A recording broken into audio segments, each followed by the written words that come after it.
ஹரே ராமா ஹரே ராமா ராம ராமா ஹரே ஹரே ஹரே கிருஷ்ணா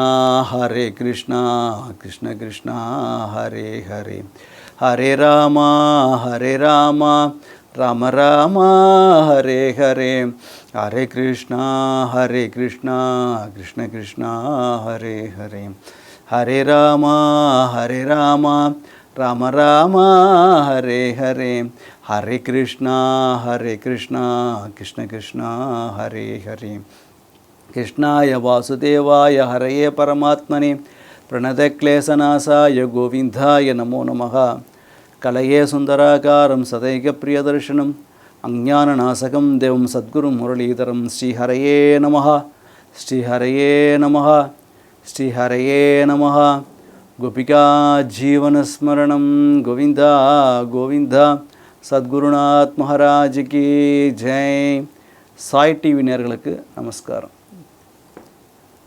துருவச்சரித்திரம் ஸ்ரீமத் பாகவதத்தில் பார்த்துட்டு இருக்கோம். துருவச்சரித்திரத்துக்கு என்ன ஏற்றம் அப்படின்னு சொன்னாக்கா, ஒரு சின்ன குழந்தை, 5 வயசு குழந்தை, நாரதர்னு சொல்லக்கூடிய ஒரு குருவோட கிருபையினால் பகவானோட தர்ஷனத்தை சம்பாதிச்சுட்டு வந்துட்டான். மனுவம்சத்தில் பிரியவர்தன் உத்தானுபாதன் அப்படின்ட்டு கிரமமாக கதை சொல்லணும்னு சொன்னாக்கா பிரியவர்தன் கதை தான் சொல்லியிருக்கணும்.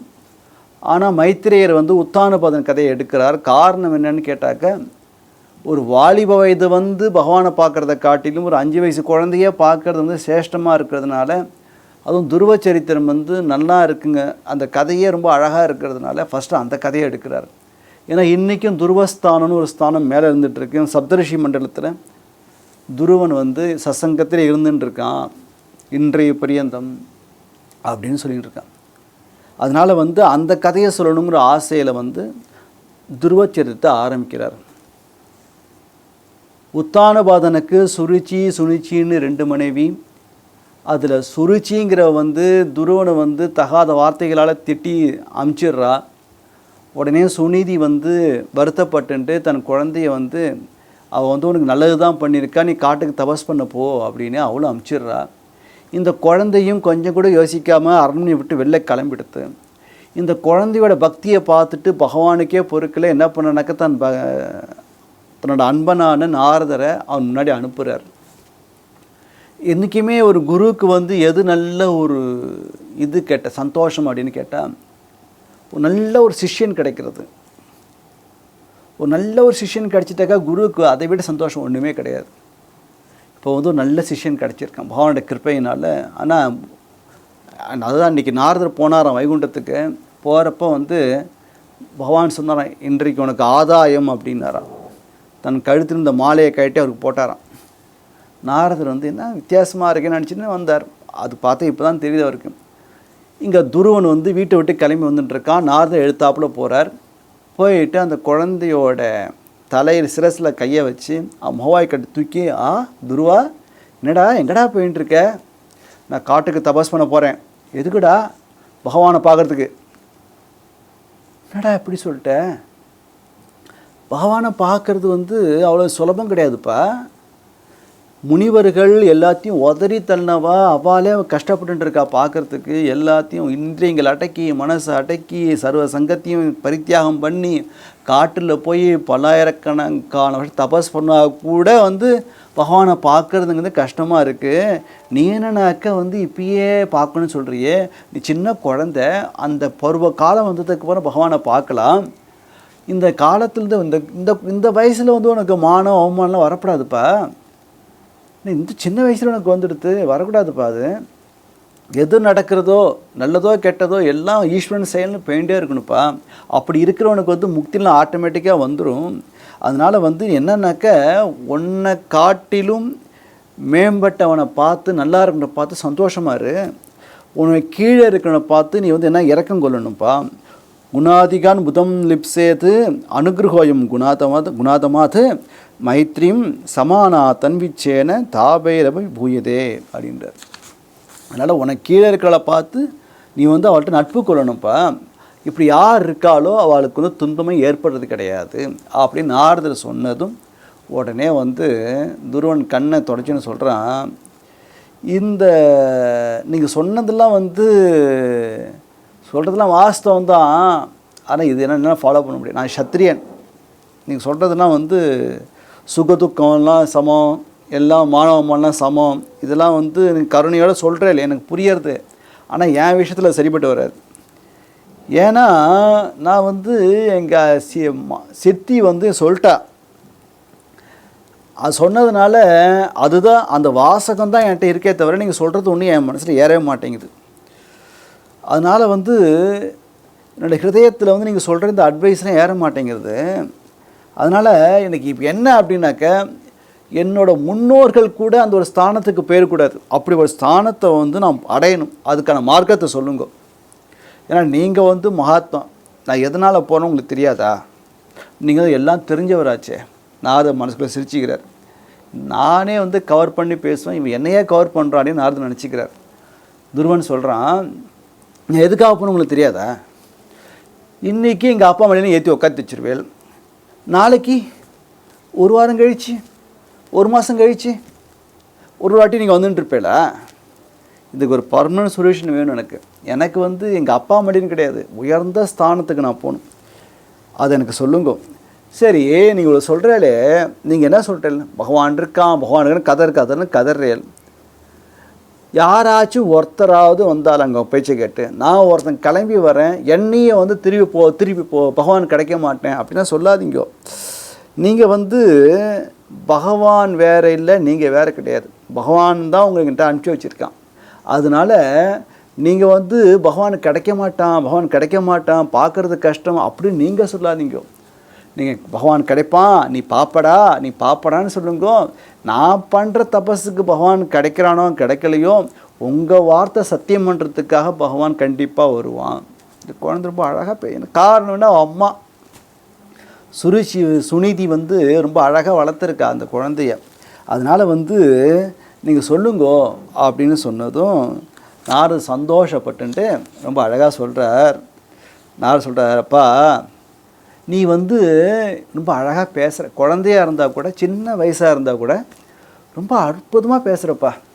காரணம் என்னென்னு கேட்டால், உங்கள் அம்மா சுனிதி உனக்கு வந்து எப்போதுமே வந்து உங்கள் அம்மா வந்து பகவத் விஷயம் நிறையா சொல்லியிருக்கா. நானும் உங்கள் அம்மாக்கிட்ட வந்து கதை சொல்கிறப்ப நீனும் உட்காந்து சத்தையாக கேட்டிருக்க. அதனோட பலன் தான் நீங்கள் இன்றைக்கி என்ன சொல்கிற அப்படின்னு கேட்டாக்க, நீ ரொம்ப அழகாக பகவானை பார்க்கணும், அந்த மார்க்கத்தெல்லாம் கேட்குற. அதனால் அந்த நாராயணன் தான் பகவான் வாசுதேவே, அந்த பகவான் தான் வந்து எல்லா மேன்மையும் அளிக்கக்கூடியவர், அவர்கிட்டயே மனசை செலுத்தி அவரையே பூஜை பண்ணு அப்படின்னு சொல்கிறார்.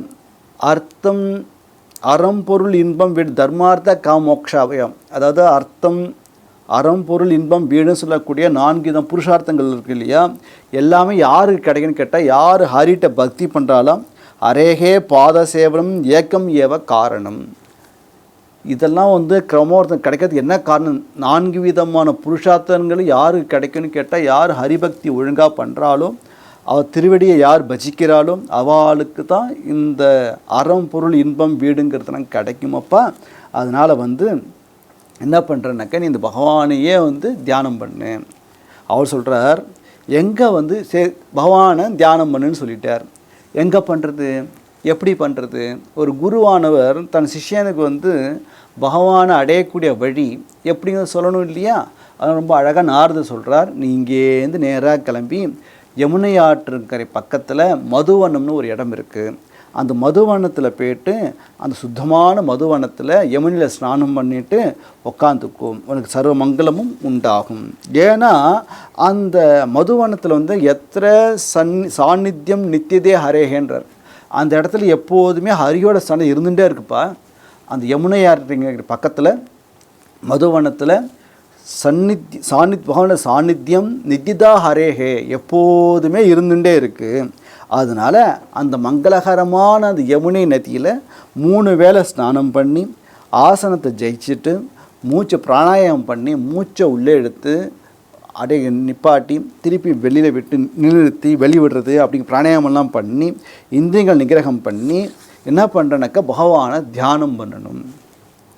இங்கே வந்து ரொம்ப அழகாக நாரதர் பகவானோட ரூபத்தை ரொம்ப அழகாக வந்து அதை எப்படி தியானம் பண்ணுறது அப்படிங்கிறத வந்து சொல்லி கொடுக்குறாரு துருவனுக்கு. எப்படி இருக்கானக்க, சஸ்வத் பிரசாதாபிமுகம் பிரசன்னவதனேக்ஷணம் சுனாசம் சுப்ருவம் சாரு கபோலம் சுரசுந்தரம் தருணம் ரமணியாங்கம் அருணேஷ்டனக்ஷணாதரம். ரொம்ப அழகாக சொல்கிறார். அந்த பகவானுக்கு வந்து ஏதோ ஒரு வேளை தான் வந்து கிருபை பண்ணுறது, இன்னொரு டைம் வந்து மூட் அவுட் ஆகியிருப்பார் அப்படிலாம் கிடையாது. எப்போதும் பகவான் வந்து எப்படி இருப்பான்னு கேட்டாங்க, எப்போதுமே அருள் பண்ணணும்னு சொல்லிட்டு பிரசன்ன பதனேக்ஷணம், முகத்தில் வந்து ஒரு சிறுசிடுப்பு இல்லாமல் கடுகடுப்பு இல்லாமல் எப்போதும் மலர்ந்த முகத்தோட விரிந்த கண்களோட, தாமரைப்பு போன்ற கண்கள் அவருக்கு அப்படியே விரிந்த கண்களோட எப்போதுமே கிருபையே பண்ணக்கூடிய ஒரு பிரசன்ன வதனனாக இருக்கக்கூடியவர் பகவான். சுப்ருவம், அழகான புருவம் இருக்கும் பகவானுக்கு வந்து, அழகான புருவம் இருக்கும். சாரு கபோலம், அழகான குழிவிடக்கூடிய அருமையான அழகான கண்ணங்கள். சுரசுந்தரம், அவர் அழகு எல்லா தேவர்களுக்காட்டிலும் தேவதேவனுக்கும் அழகவன், தேவர்களும் ரொம்ப அழகானவன். தருணம், தருணம்னு சொன்னாக்க வாலிப வயசு, ரொம்ப வாலிப வயசு கிஷோர வயசு தான் இருப்பார். பார்க்க சின்ன பையனாட்டமே இருப்பார், ரொம்ப அழகாக இருப்பார், ரொம்ப அருமையான, எப்போதும் சிரிச்சுட்டே இருப்பார், மலர்ந்த முகத்தோடு இருப்பார், மந்தகாசத்தோடு இருப்பார், அருமையான கண்கள், கிருபையை கொட்டக்கூடிய கண்கள், அழகான மூக்கு, ஏதோ வளைஞ்ச மூக்கெல்லாம் கிடையாது, ரொம்ப அழகான மூக்கு. சுனாசம் சுப்ருவம், அருமையான கண்ணங்கள். சுரசுந்தரம் தருணம், எல்லா தேவர்களும் ரொம்ப அழகானவர், எப்போதும் சின்ன வயனாக இருப்பார்.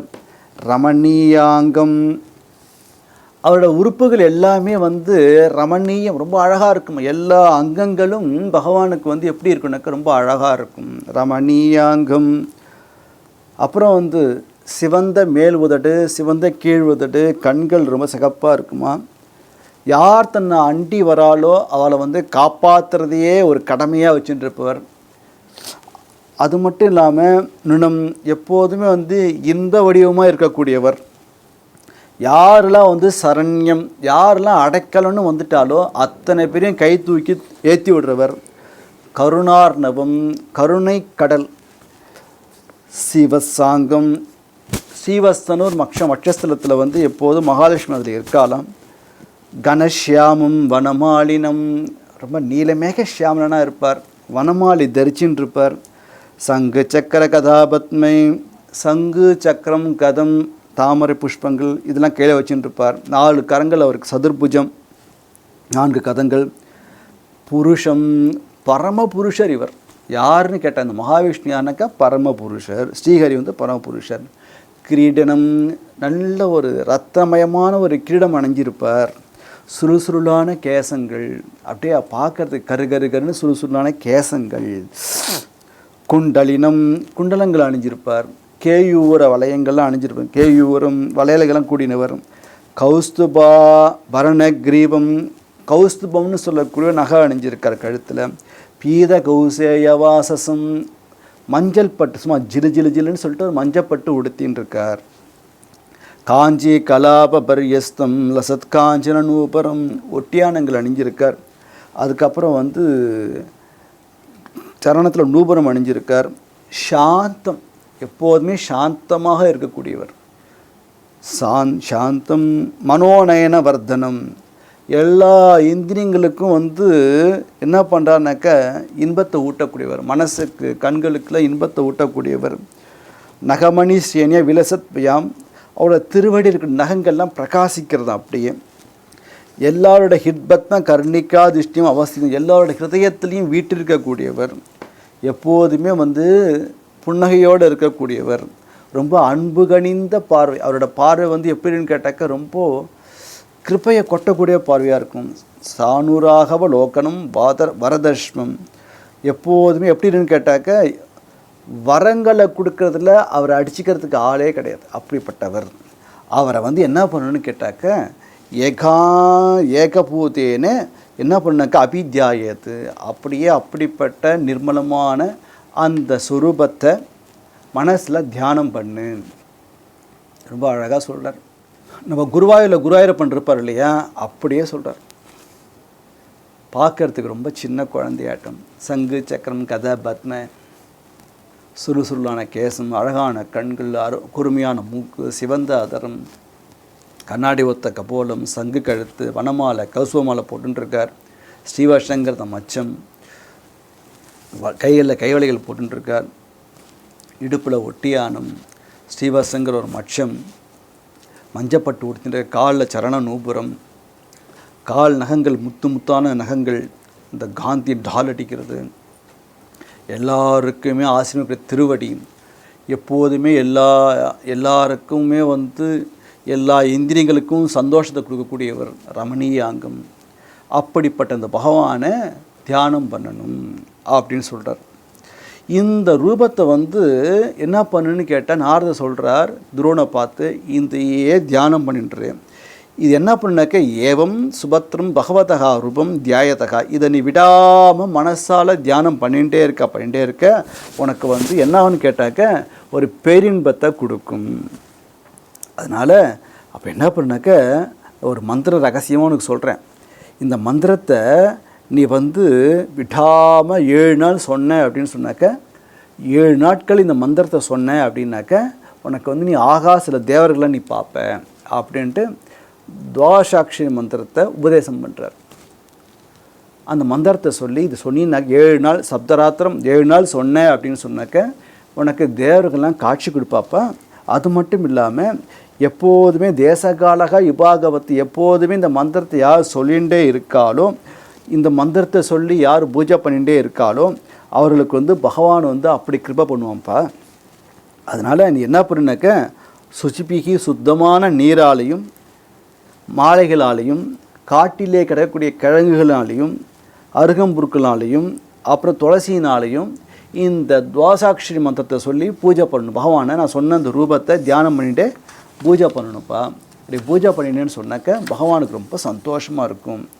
அதில் என்ன ஆகும்னு கேட்டாக்க அது மட்டும் இல்லாமல் நீ என்ன உன்னோட இதெல்லாம் மன வலிமையோடு அமைதியாக இருந்து உன் வாக்கை பேசவே கூடாது, வாக்கை அடக்கி வாக்கை அடக்கி குறைவாக சாப்பிட்டுண்டு எப்போதுமே இந்த பூமியில் என்னென்ன பிருத்திவி இந்த ஜலம் பூமியில் என்னென்னலாம் கிடைக்குதோ அதை வச்சுட்டு பகவான் பூஜை பண்ணேன். ஜலத்தினால பூஜை பண்ணலாம். இந்த பக்கத்திலே யமுனை ஓடின்னு இருக்கு இல்லையா, யமுனை ஜலத்தினால அபிஷேகம் பண்ணலாம். பூமியில் விளையக்கூடிய அந்த புஷ்பங்கள் மலர்கள் அந்த பழங்கள் இதையே நைவேத்தியம் பண்ணலாம் அப்படின்னு சொல்கிறார். இப்படி பண்ணினேன்னு சொன்னாக்க உனக்கு என்ன பண்ணுவான்னு கேட்டாக்க கிருப்பை அப்படி பண்ணுவார். அது மட்டும் இல்லாமல் அவரோட அற்புத சரித்திரத்தை தியானம் பண்ணிகிட்டே இருக்கணும். உத்தம ஸ்லோக அச்சிந்திய நிஜமாயா, அவனோட கதைகளை திரும்ப திரும்ப திரும்ப திரும்ப திரும்ப அவனோட மங்கள சரித்திரத்தை அவன் பண்ண லீலைகளை திரும்ப திரும்ப திரும்ப திரும்ப திரும்ப நீ அதை அசைப்போட்டுட்டே இருந்தான்னு சொன்னாக்க அவர் தன்னோட ஸ்வேச்சாவதார சரித்தை தன் இஷ்டம் போல் பல அவதாரம்லாம் பண்ணினார் இல்லையா பகவான், அதெல்லாம் நீ என்ன பண்ணணும்னு கேட்டாக்க அப்பப்போ தியானம் பண்ணிகிட்டே இருக்கணும். இப்படி நீ பண்ணினேன்னு சொன்னாக்க யாவத்யா பரிச்சரியா பகவதகா பூர்வ சேவிதாக, என்னன்னாக்க யாரெல்லாம் இப்படி முன்னாடி சொன்ன முறைப்படியே பூஜை பண்ண மந்திரத்தை சொல்லி பூஜை பண்ணன்னு சொன்னாக்க என்ன பண்ணுவான்னா பகவான் என்ன பண்ணணுன்னு கேட்டாக்க வேண்டியதை கொடுப்பார். அபிமதம் ஸ்ரேயகா அதிசதி, உனக்கு என்னென்னலாம் தேவையும் கப்பட்டமில்லாத சுத்தமான மனசோடு யார் இருக்காளோ, இது மாதிரி சுத்தமான ஹிருதயத்தோடு தன் கதைகளை யார் சிரவணம் பண்ணிட்டு இருக்காளோ, அதையே அசை போட்டுன்னு இருக்காளோ, யார் தன் ரூபத்தை யார் தியானம் பண்ணிட்டு இருக்காளோ அவன் முன்னாடி பகவான் பிரத்யட்சமாக காட்சி கொடுப்பான். இந்திரியங்களில் பற்று இல்லாமல், இந்திரிய சுகத்தில் பற்றே இல்லாமல் மோட்ச சுகத்தின் பொருட்டு இந்த பகவானை இடைவிடாது நீ பக்தி பண்ணிகிட்டே இருக்கணும் அப்படின்னதும் துருவன் என்ன பண்ணினானாக்க நாரதரை பிரதட்சணம் பண்ணி நமஸ்காரம் பண்ணி அவர் பாதத்தில் 2 தாமரையை போட்டுட்டும் கிளம்பிட்டான். என்னென்னா இப்போ முன்னாடி துருவன் வீட்டை விட்டு கிளம்புறப்ப ஒன்றும் தெரியாமல் கிளம்பினா, இப்போது பகவானோட கிருப்பையினால் ஒரு குருநாதர் நாரதருங்கிற ஒரு குரு அவனுக்கு எப்படி எந்த இடத்துல வந்து தபஸ் பண்ணணும், எப்படி தபஸ் பண்ணணும், யாரை தபஸ் பண்ணணும், என்ன மந்திரத்தை சொல்லி தபஸ் பண்ணணும் அப்படிங்கிறத ரொம்ப அழகாக சொன்னதுனால இப்போ ஒரு கிளாரிட்டியோட போகிறான் துருவன். பகவானோட பரிபூர்ண கடாட்சம் உனக்கு கிடச்சிடுது. ஏன்னா எப்போ குரு வந்து அவன் தலையை தொட்டு நீ பகவானை பார்ப்ப, தர்மம் அர்த்தம் காம மோட்சம் அப்படி 4 விதமான புருஷார்த்தம் உனக்கு கிடைக்கும்னு சொல்லிட்டாரோ, இனிமேல் அவனுக்கு என்ன கவலை? அவனே சொல்லிட்டான் இல்லையா, நான் பண்ணுற தபஸுக்கு வந்து பகவான் கிடைக்கிறானோ கிடைக்கலையோ, குருநாதா உங்களோட வாக்கை மெய்ப்பிக்கிறதுக்காக பகவான் கண்டிப்பாக காட்சி கொடுப்பான், அதனால் நான் பார்ப்பேன்னு சொல்லுங்கோன்னு சொல்லியிருக்கான் இல்லையா. அதனால் இப்போ கொஞ்சம் கூட அவனுக்கு வந்து சந்தேகமே இல்லை, கிளம்பிட்டான். அவரை பார்த்து அப்புறம் வந்து இந்த துருவன் கிளம்பி போனதுக்கப்புறம் நாரதர் பார்த்தார். நேராக உத்தானபாதன்ட்ட வர்றார். ஏன் அப்படின்னாக்க, இந்த குழந்தை வந்து காட்டுக்கு போயிருக்கான். இந்த அப்பா வந்து தான் பிள்ளைய பார்க்கலையேன்னு சொல்லிட்டு பின்னாடி யாராச்சும் ஆளை விட்டு அவன் தபஸ் பண்ணி தூக்கிட்டு வந்துட்டு என்ன பண்ணுறது? அவன் தபஸ்க்கு இடைஞ்சல் வந்துடும் இல்லையா. ஒரு குருநாதர் வந்து ரொம்ப அழகாக வந்து ஒரு ஜீவனை வந்து எப்படி கரையேற்றுவான்னு கேட்டால், அந்த ஜீவனுக்கு வந்து கரையேற்றுற வழியை சொல்லுவார். அப்புறம் அந்த ஜீவனுக்கு வந்து யாராச்சும் உபத்திரம் பண்ணுற மாதிரி தெரிஞ்சுனாக்கா அந்த உபத்திரத்தையும் கட் பண்ணுவார். இப்போ நேராக உத்தானபாதன்ட்ட வந்தார். அவரை பார்த்ததும் நாரதர் கேட்குறார், என்ன ராஜா உத்தானபாதா, ரொம்ப சோகமாக உட்காந்துருக்க, என்ன விஷயம், ஏன் அப்படி இருக்க அப்படின்னு கேட்டதும் அவன் அழுதுகிட்டே சொல்கிறான், இல்லை இது மாதிரி என் குழந்த வந்தான், என் மடியில் உட்காந்து ஒன்றும் பெருசாக ஒன்றும் கேட்கலையான்ட்டாவன், என் மடியில் உட்காந்துன்ட்டு தான் வந்தான். ஆனால் வந்து என்னோடய சுருச்சியோட பேச்சை கேட்டுட்டு அவனை என் மடியில் நான் ஏற்றிக்கலை, அந்த குழந்தைய அவன் தள்ளி விட்டுட்டா, தகாத வார்த்தைலாம் வேறு சொல்லிட்டா. அவன் போகிறப்ப அவன் என் மூஞ்சியே பார்த்துட்டு போனான். நான் எஜ்ஜம் சொல்லுவேன்னா பார்த்துட்டே போனான். நானும் ஒன்றும் சொல்லவே இல்லை. அது என்னை ரொம்ப அந்த பார்வை பார்த்தது வந்து என்னை என்னமோ கஷ்டப்படுத்துது. அவன் காட்டுக்கு போயிட்டான்னு சொல்கிறான். காட்டுக்கு போனால் அவன் சாகாரத்துக்கு என்ன பண்ணுவான்? அந்த காட்டில் இருக்கிற துஷ்ட மிருகங்கள் நிறையா இருக்குமே, அந்த துஷ்ட மிருகங்கள்லாம் அடித்து சாப்பிட்டா என்ன பண்ணுறதுன்னு பயமாக இருக்குது எனக்கு அப்படின்ட்டு உத்தானவன் சொல்கிறான். மேற்கொண்டு துருவ சரித்திரம் நாளைக்கு பார்க்கலாம். சத்குருநாத் மகாராஜ் கி ஜெய்.